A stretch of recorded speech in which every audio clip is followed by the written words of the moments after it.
I'm Mark. And I'm Josh. And this is Alter Ego Comics TV for the week of November 11th, 2015.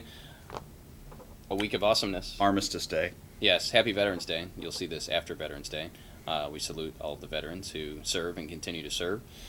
Side note, Captain America White, the new issue of Captain America White is out and takes place during World War II and is all kinds of awesome. It's the, fifth issue? Fourth issue. So one more issue to go. If you haven't checked it out by now, if you can still find copies, you absolutely should, or just wait for the collected edition because I think it's going to read incredibly well as one sitting. Lots of new number ones from Marvel. We've got stuff from all different types of publishers, but we'll kick things off with all new Wolverine number one by Tom Taylor and David Lopez and David Navarrete. First off, Tom Taylor is your pal from Injustice Gods Among Us over at DC, as well as Superior Iron Man. Mm-hmm. And so I was really looking forward to seeing his take on X-23, a.k.a. the all-new Wolverine. So Logan is gone. Laura takes on the mantle of Wolverine, and she's on a mission in Paris with her sidekick Angel.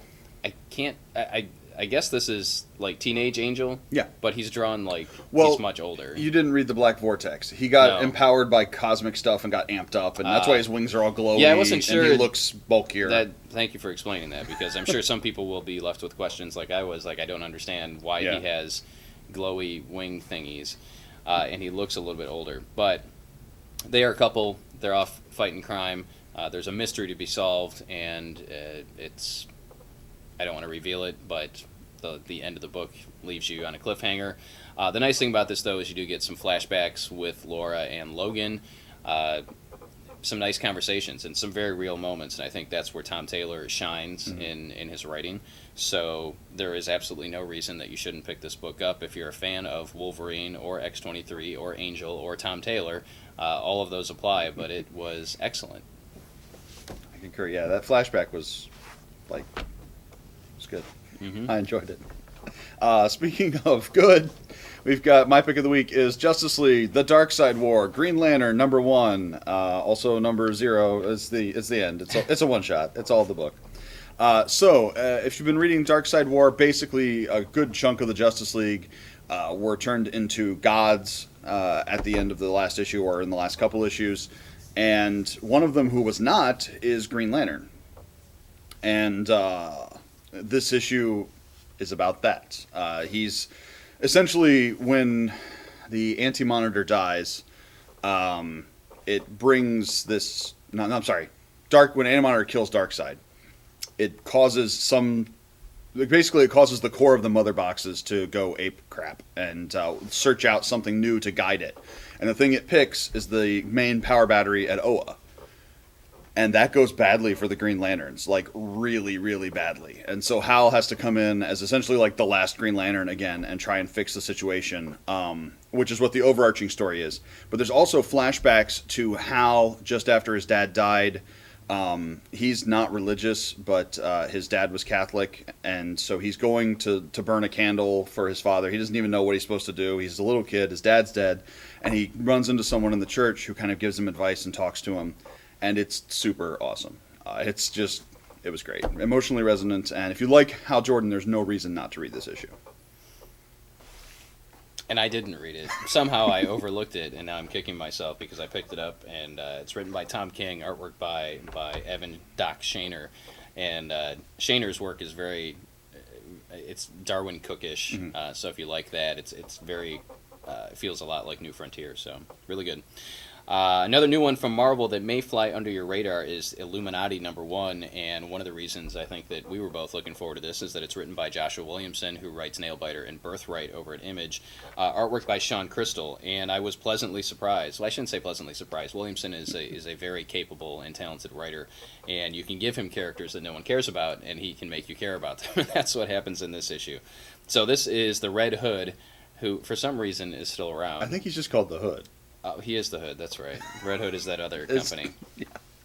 He is gathering a new Illuminati for nefarious purposes known only to himself, but he's kind of targeting villains that are down on their luck, and this first issue focuses on Titania, who is I have a soft spot in my heart for Titania because she got her powers during Secret Wars, the original Secret Wars back in the 80s.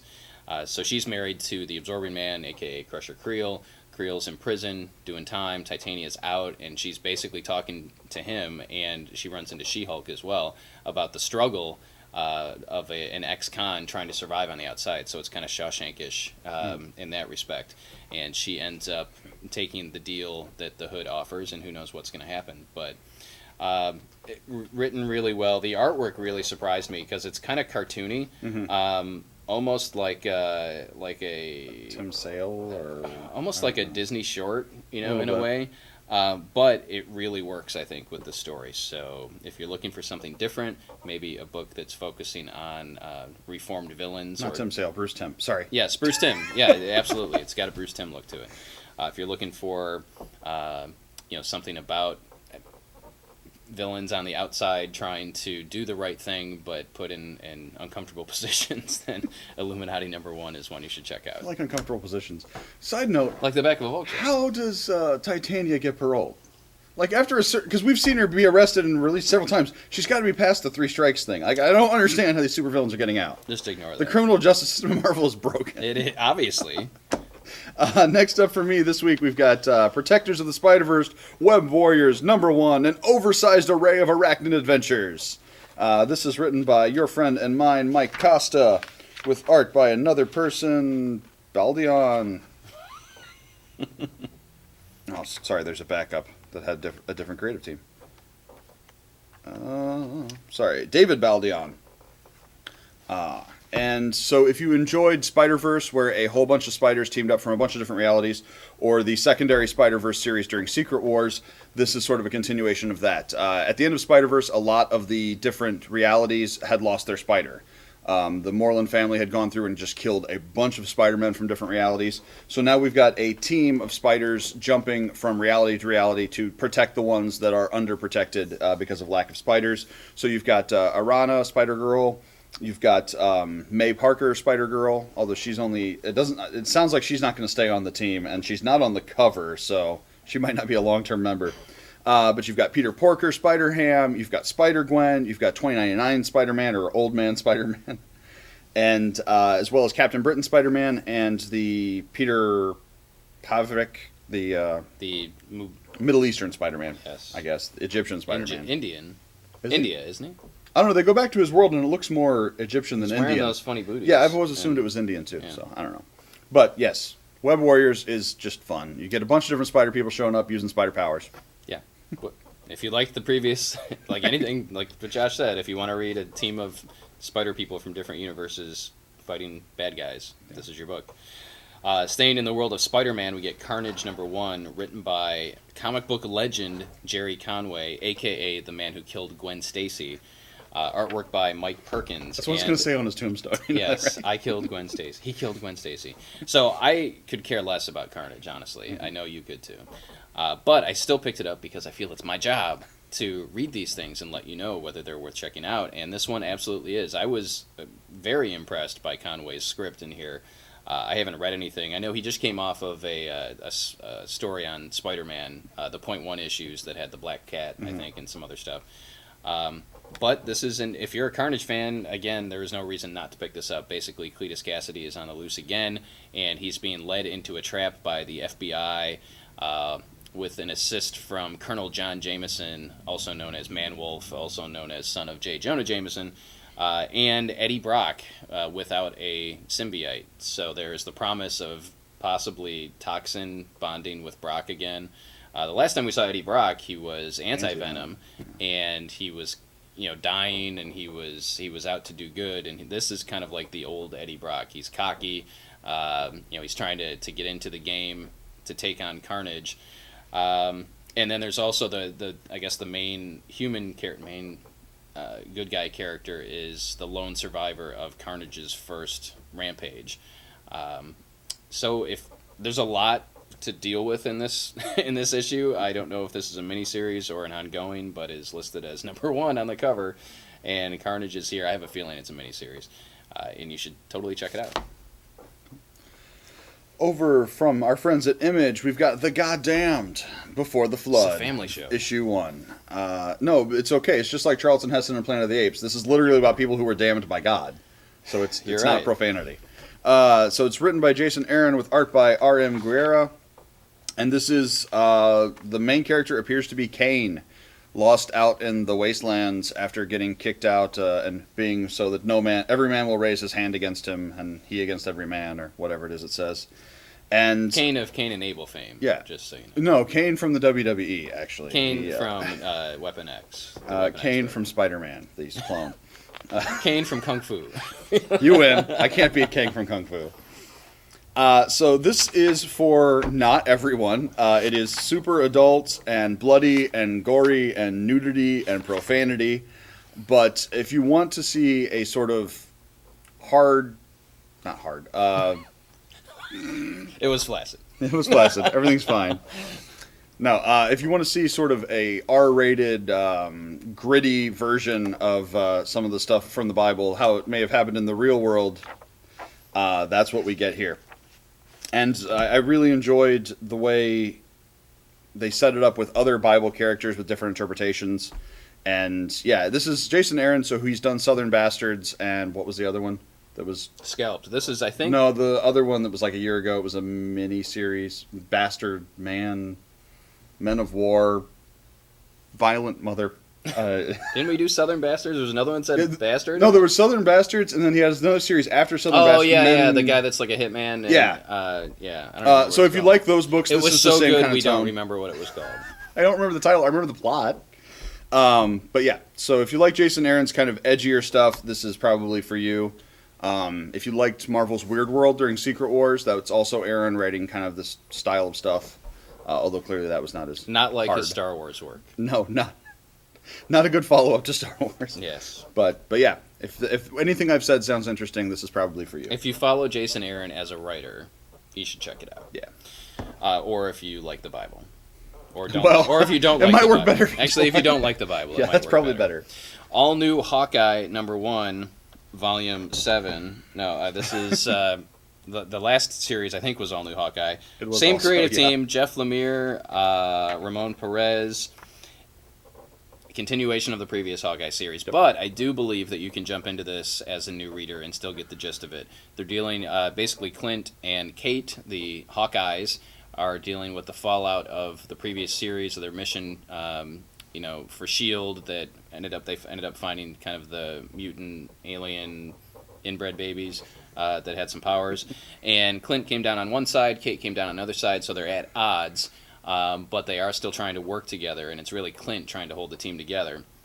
So that is the main story, and then we flash forward 20 years, which is very interesting. That's why you see Old Man Hawkeye on the cover. I was Not blind yet. I was hoping for Old Man Logan. He's got a Hawkeye. ponytail. He can still does. get blinded This in could the happen story. here. He's got a hearing problem, but that happened in the Fraction series. Yeah. Where the previous series did flashbacks to Clint and Barney's youth, this series is going forward, and we're dealing with an older version of Kate and Clint, and dealing with some ramifications of decisions that they've made together. I liked it. I would highly recommend anyone that was reading it before to continue reading it, because you're going to get more of the good stuff. Perez's artwork is awesome. I think he can mimic, and he does lots of stuff. There are two different art styles in here. There's very much a David Aja, what's-her-face, Annie Wu style, for the main story, and then for the flash forwards, his art style changes up a little bit, and I liked it. Go Marvel. Go Marvel, yay. Speaking of not Go Marvel, this #1 this week from DC, we've got Superman American Alien. This is a 7-issue mini written by Max Landis with art that's going to rotate through a team of different people. The first issue, we've got Nick Dragata, and this is not, in a very real sense, a Superman story. It's a Superman anthology. It's 7 different issues telling 7 different stories at 7 different points in Clark's life. And it is pretty solid. It's one of the nice things about Landis is he's a massive Superman fan. If you've seen his Death of Superman video or his On Clark video that was his response to Man of Steel. He's very passionate about it, very knowledgeable, and he is not afraid to change things up a little bit, to give it variety, to give characters a little different point of view. And honestly, he pitches it better than I do, so I'm going to read you a little bit out of his interview here.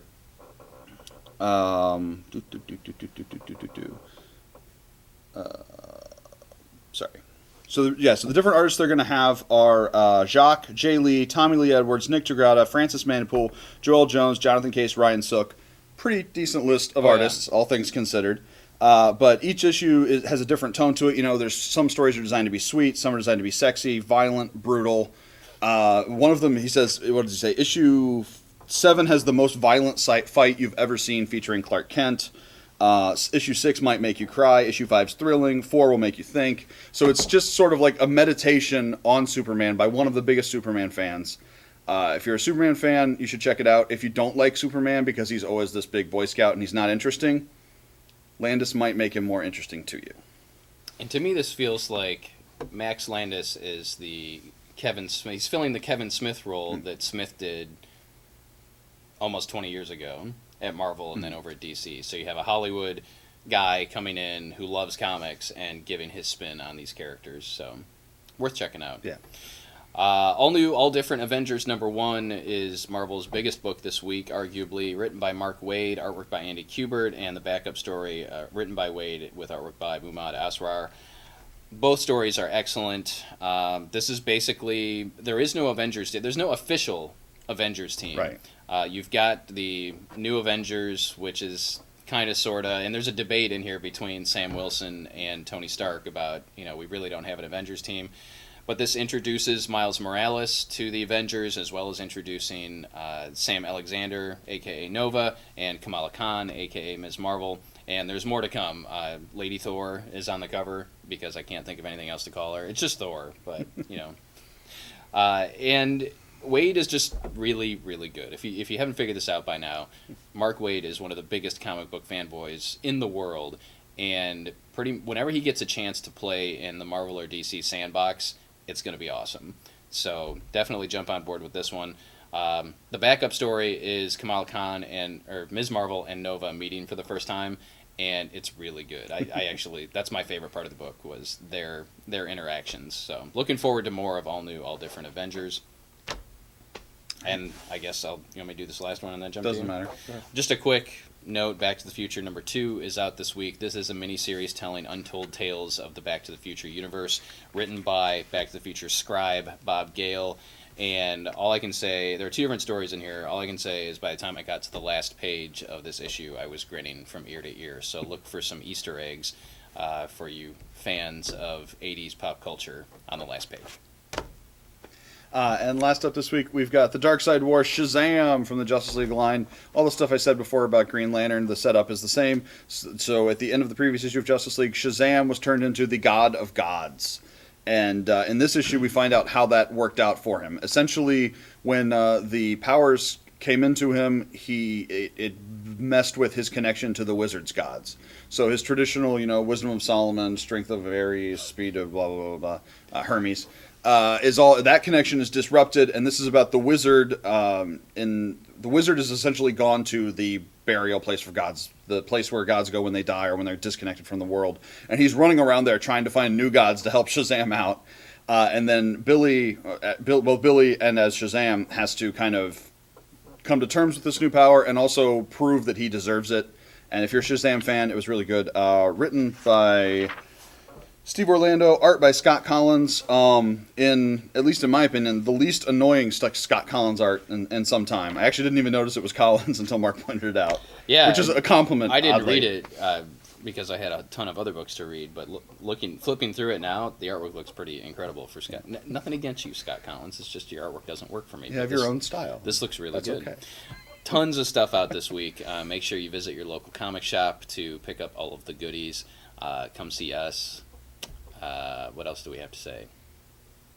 Someone, just to clarify, we're getting closer to the Jessica Jones premiere on Netflix, which is November 20th, right, when they throw all the episodes up. We did get a question in a previous episode, where should I go to read Jessica Jones stuff? There really is only one place to go, and that is the series that was called Alias, and the new trade dress says Alias, a.k.a. Jessica Jones, or Jessica Jones Alias. I think there will probably be 4 volumes at the end of the day. Yeah. which collects the entire series, and this is what the TV show is based on. Yeah. So if you're looking to get into the Jessica Jones stories, the basis for the TV series, you want to pick up the Alias series by Brian Michael Bendis and Michael Gaydos. It's a Max title, so it's an R-rated comic. Just fair warning. Obviously, the show is going to be R-rated. I think this was the first Max title, I think. It's possible. It was they either did this a or Punisher, Punisher, and they did a Hulk Max by Bruce Jones Yeah. and some other stuff. But this is where you want to go to check out Jessica Jones. Anybody buying Marvel Comics this week, also, there's a little 2-page spread of a Jessica Jones comic in there with artwork by Gaydos. So this is where you want to go. She later on, after this series, she did go mainstream and become a member of the Avengers along with Still Luke written Cage. by Brian Bendis. Still written by Brian Bendis. So really looking forward to it. That's next week. So Yeah. Awesome. Yeah, it should be good. And with Jessica Jones, both the comic and presumably the Netflix show, it is not for the faint of heart. Daredevil was brutal, and I would expect this to be brutal in a different way. I would expect this to be brutal or more brutal. So that's it. Thanks for watching. We got to open the shop and sell some comics. We'll see you next time.